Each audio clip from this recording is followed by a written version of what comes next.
the latest episode of Luis Manzano online talk show series, Luis Lessons, Gabby Garcia shares her humble beginnings and memorable moments from when she started in show business. When asked about her beginnings, Gabby said that she almost got into a famous reality TV show, but was only able to reach the third callback. She also shared her first encounter with Luis Manzano, who was then the host of a famous talent competition show in the 2000s. Aside from her attempts to join reality TV shows and competitions, Gabby also did modeling gigs and acted on the side, landing beat roles where she had to invest in her own clothes. While talking about Gabby's beginnings, Luis asked the Sparkle star why she wanted to make a name in the industry, to which she answered, "Bata pa lang ako.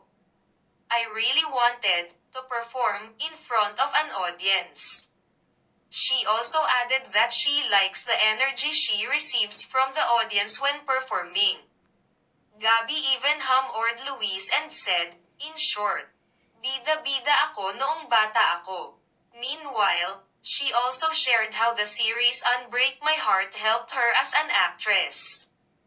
The series was the first collaboration project between GMA Network and ABS-CBN, and it starred Jody Santa Maria, Joshua Garcia, Gabby, and Richard Yap.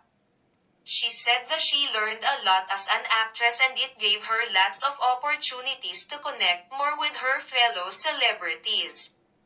Aside from her role in Unbreak My Heart, Gabby also mentioned one of her biggest breaks in showbiz, being part of GMA Network's fantasy series Encantadia, 2016, where she played Sanger Alena.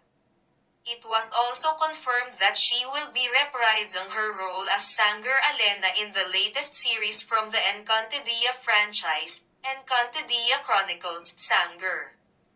She even teased viewers and said that there will be new characters to watch for that will surely elevate the story and make it as iconic as the previous installments.